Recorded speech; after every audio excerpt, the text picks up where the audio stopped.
Assalamualaikum warahmatullahi wabarakatuh. Bapak Ibu, jumpa lagi di channel Bapak Rahman.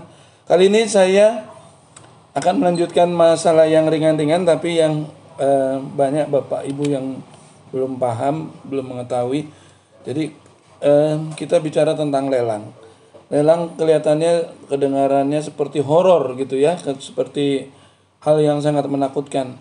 Tapi perlu Bapak Ibu ketahui, seseorang nasabah yang menuju lelang itu seperti di konten saya sebelumnya, pasti dia sudah melewati tahapan-tahapan penagihan, tahapan diberi surat peringatan 1, 2, 3 gitu, atau mungkin juga pernah digugat ke pengadilan lewat gugatan sederhana kalau pinjamannya di bawah 500 juta, atau juga pernah dipasang spanduk dan sebagainya. Itu adalah tahapan-tahapan di mana kondisi nasabah itu secara bertahap di-pressure, ditakut-takuti, ditekan. Itu sebenarnya dalam tahapan yang belum sampai dilelang.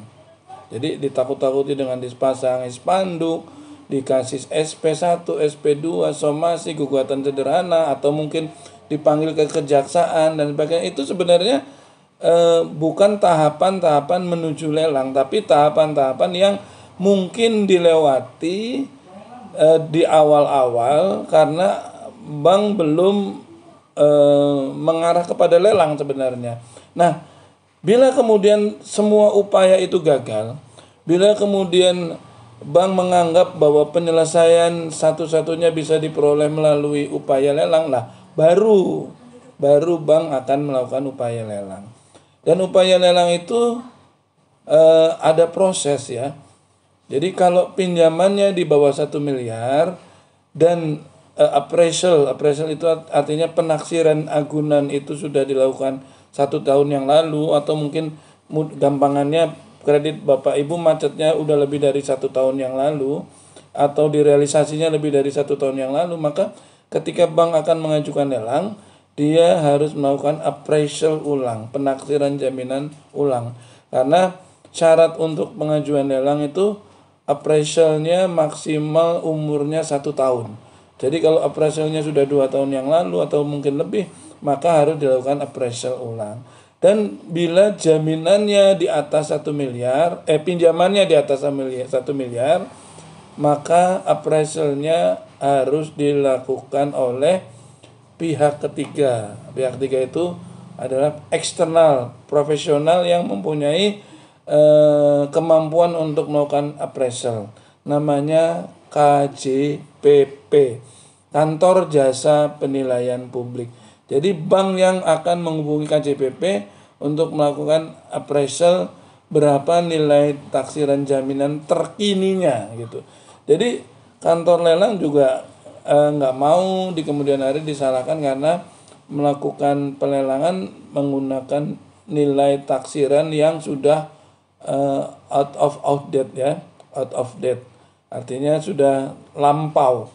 Mereka pasti takut disalahkan juga, maka syaratnya adalah appraisalnya maksimal 1 tahun yang lalu. Dan pada saat dilelang pun Bapak Ibu, itu kalau Bapak Ibu lelang pertama itu kemungkinan besar itu tidak langsung laku ya, tidak langsung laku. Ini saya nggak menjamin, tapi kemungkinan besar tidak langsung laku. Karena apa? Lelang pertama biasanya masih menggunakan harga pasar wajar.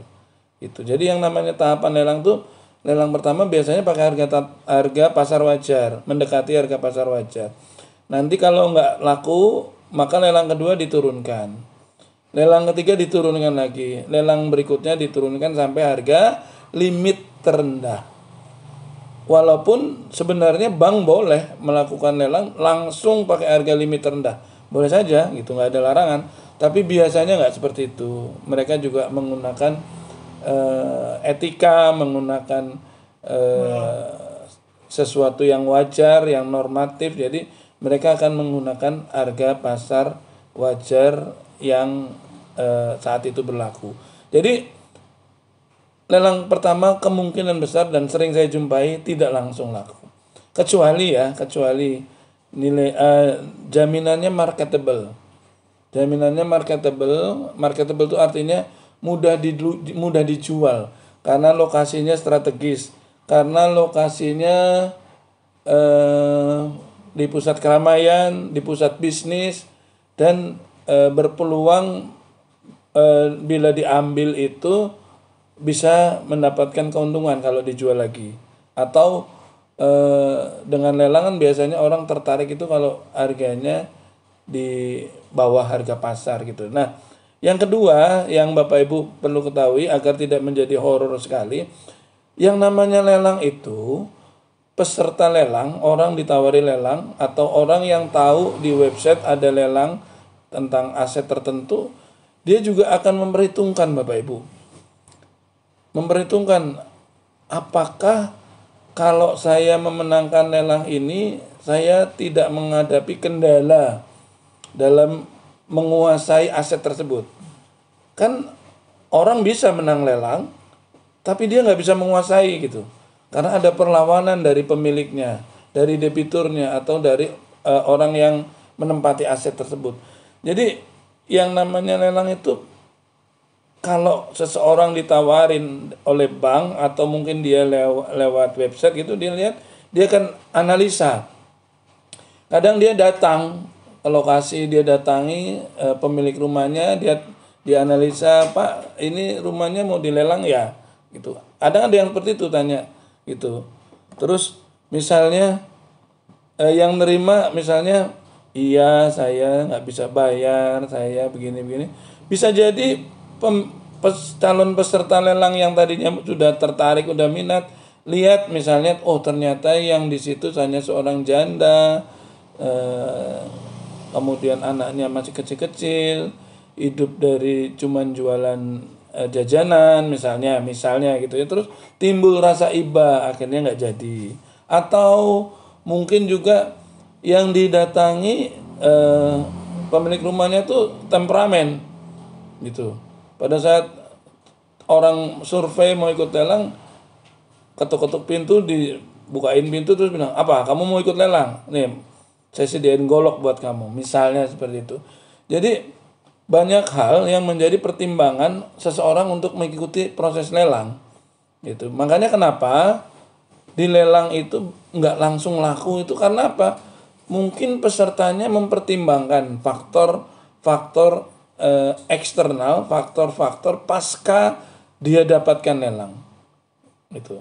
Nah, lelang itu ada harga limitnya. Harga limitnya misalnya ya, lelang dengan harga limit 1 miliar. Nah, berarti peserta lelang tidak boleh menawar di angka 1 miliar, harus di atas 1 miliar.